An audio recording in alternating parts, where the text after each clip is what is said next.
In this video, I thought it would be useful to share some great ETFs to consider investing in 2025, and I will provide a full breakdown of each fund to show details such as fees, performance, how risky they are, and the fund's size and structure. For those of you just starting out with investing, I will go over what you might want to consider when deciding which ETF to choose, and show you how to make use of an online research site that I also use to help you with your research.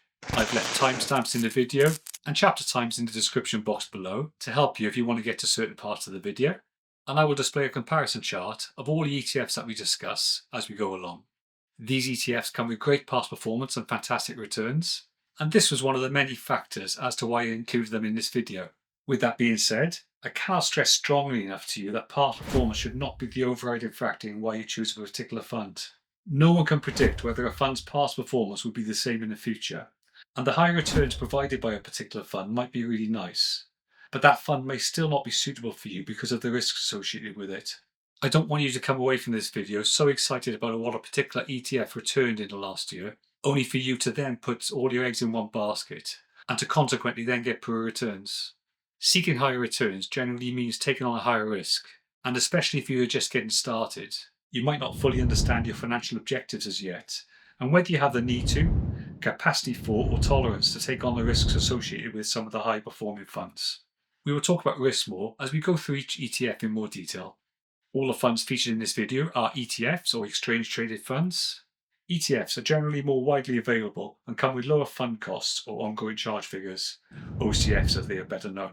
I chose ETFs as I want to help you to keep your fund's ongoing charge figure low, but also to give you a better selection of where you can purchase and hold your fund of choice, with some investment platforms not actually charging any platform or custody fees if you decide to invest in ETFs. And every ETF that I cover in this video will be passive. This means that you just invest in it regularly, sit back, and let it do its work in tracking the index that it's designed to track, with no expensive active fund managers being involved, where you would encounter higher costs and take on more risk for them to tinker with the fund to try and get better returns. I thought we would kick things off with a big diverse fund and then work towards the more specific high performing funds later in this video. So the first fund to consider investing in 2025 is a global one, and it is the Vanguard FTSE All World UCITS ETF. I start with this one as it is potentially a great low maintenance choice for beginner investors as it invests in the whole world and effectively investing in every global company that is worth investing in. As a core or main part of your portfolio, you could do a lot worse than to invest in this or a similar all-world fund. Funds or ETFs are given identification codes to help specifically identify them, and these codes are known as tickers. The ticker for this Vanguard fund is VWRP. This ticker can be very useful for you as when you do your research, you will find lots of funds on websites and investment platforms with similar names and similar properties, and this can be confusing. One of the reasons for these similarities is that that same ETF could be traded in a different currency on a different stock exchange in a different part of the world. The Vanguard FTSE All World UCITS ETF, VWRP, is traded in sterling and on the London Stock Exchange, as with all the other funds featured in this video today. Most large ETFs use the US dollar as the base currency, which is understandable given the US's dominance in the global markets. If you invest in a sterling denominated ETF, the fund manager will have already done this currency conversion before you invest in it, and you therefore don't have the cost of having to do more expensive foreign exchange transactions through your broker or investment platform. Sometimes, the investment platform that you make your purchase on might not be as informative as some independent research websites out there. I use a couple of these independent sites, including a free one called JustETF, and I'm going to use JustETF today to talk you through this first fund, so that you can then go away and try and use it for yourself to conduct your own research. So what do I look for? From the home page, I will select ETF Screener that gets me to the search page that I want. Usefully, as I already have the ticker, I will just type VWRP into the search field, and this is immediately narrowing down my search to the one fund I want. Then looking at the information on the overview page, I can see immediately that the OCF, or Total Expense Ratio, TER, is 0.22%. There will be lower OCFs in the other ETFs in this video, but this is still reasonably low. Looking at the fund size, which is 13,988 million, this is how much is invested in the fund, so this is pretty large. And there are 3,597 holdings here. In other words, the fund consists of or tracks the shares of 3,597 companies.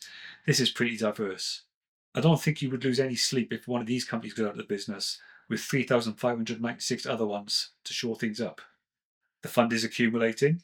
This means that the dividends paid out by these 3,597 companies will automatically get reinvested back into the fund for you. This is probably a better choice than having to do it yourself if you were to choose a distributing or income fund.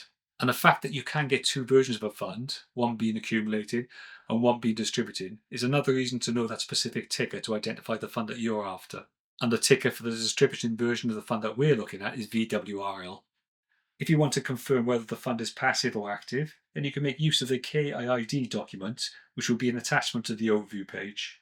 Here you can get lots of information in one place, but for now, I'm just checking on the wording in the objectives section to confirm it is passive with words like the fund employs a passive management or indexing investment approach.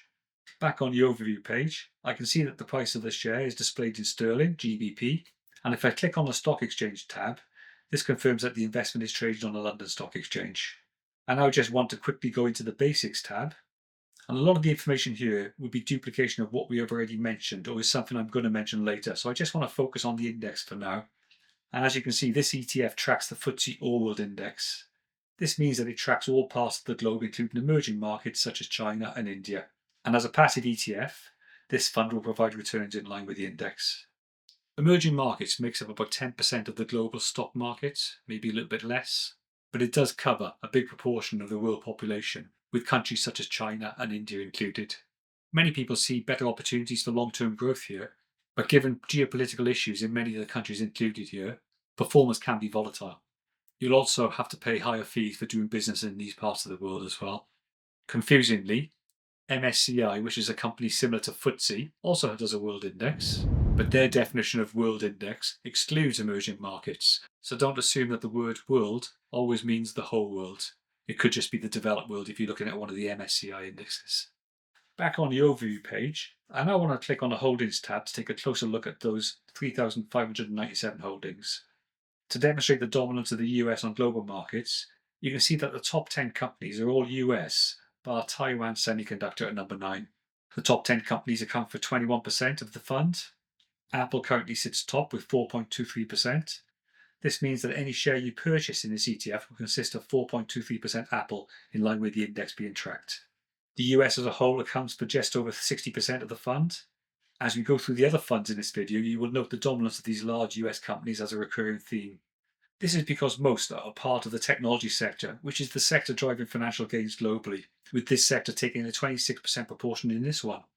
So even though this is a massively diverse ETF with thousands of holdings, there is still significant bias to the top 10 US companies and to the US as a whole, with the fund leaning significantly towards the technology sector. Back to the overview page and checking out past performance. Over 5 years, this fund has provided total returns of 69.79%. It's nearly 14% per year if you work it out as an average.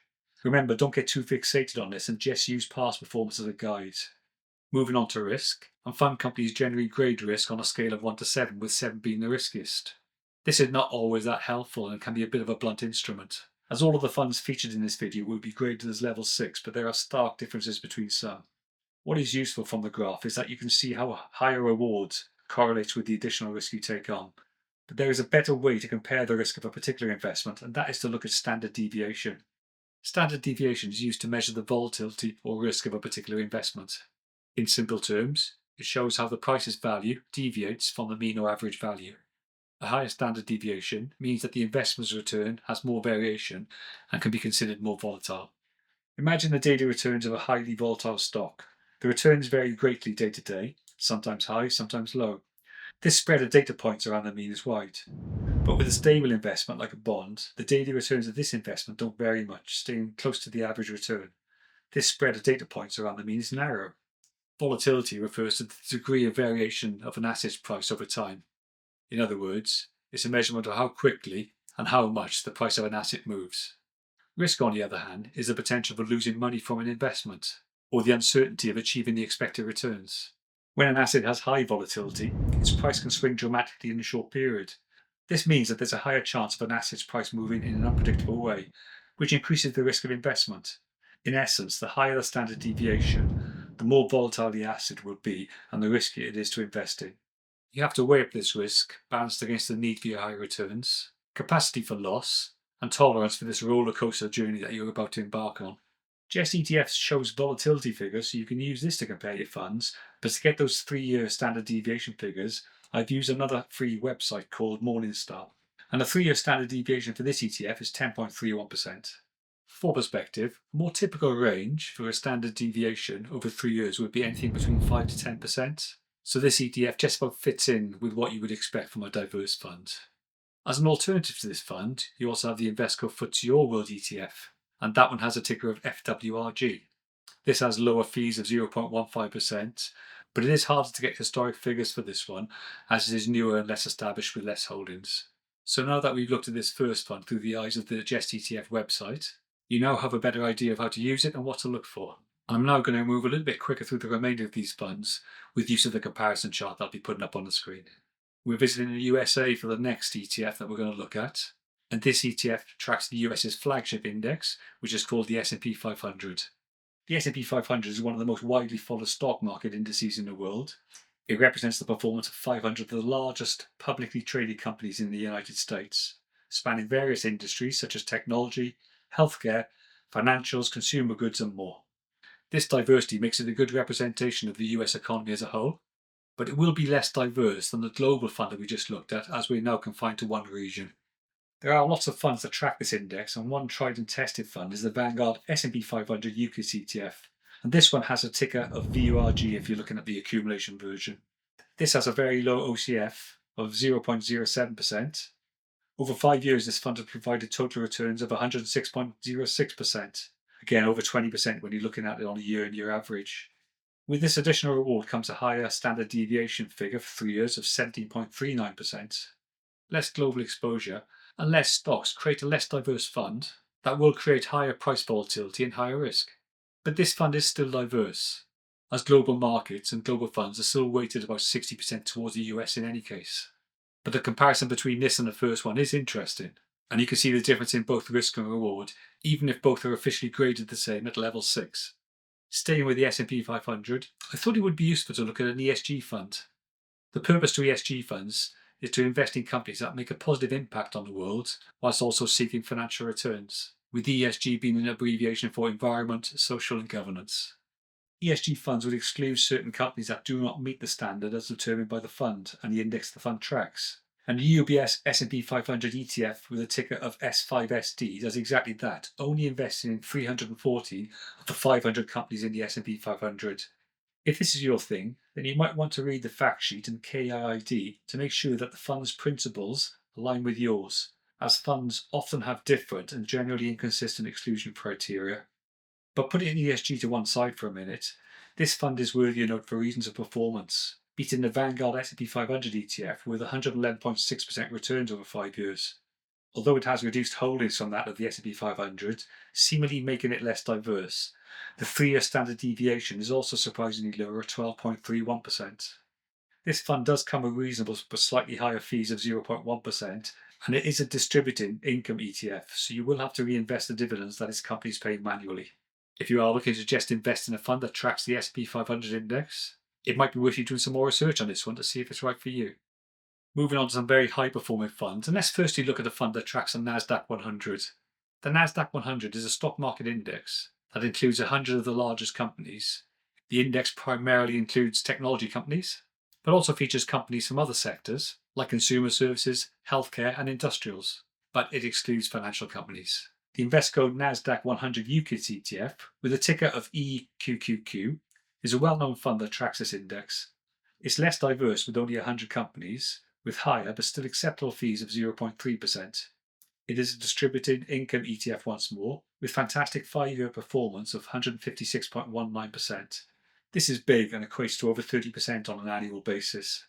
With that reduced diversity and higher reward comes higher risk, with the 3-year standard deviation being a higher 18.36%. Over 10 years, this fund has provided 21.08% annual returns and really is a consistent performer. This does not mean that it will continue to perform that way, so you'll have to weigh up the higher risk and volatility if considering investing, especially if the tech sector doesn't continue to perform, as the top 10 companies that are predominantly from the tech sector account for over 50% of this fund. An alternative to the Invesco Nasdaq 100 UCITS ETF is the Ishares Nasdaq 100 with a ticker of CNX1. This has the same OCF of 0.3% and slightly lowest performance of 152.93% over 5 years, but it is an accumulating fund if that's your preference. The final fund I want to cover today tracks the S&P 500 Information Technology Sector Index. This index is a subsection of the broader S&P 500 Index, focusing specifically on companies within the information technology sector. The Ishares S&P 500 Information Technology Sector UCITS ETF, with a ticker of IITU and a less diverse group of 69 holdings, tracks this index. Once again, relying on the performance of the tech sector, this one, with fees of 0.15%, has provided staggering 5-year returns of 194.86%, with returns of 39.26% just last year in 2024. And as you can imagine, the 3-year standard deviation figure for this ETF is a higher 24.03% accordingly. You're definitely going to need the stomach for it if you choose an ETF that tracks either the Nasdaq or the S&P 500 Information Technology Sector Index, with that lower diversity that you get from investing in ETFs that include less companies and less sectors, creating high risk from volatile and unpredictable price movement. So there you have it. There are 7 funds there that we featured in all, that are all definitely worth considering investing in 2025.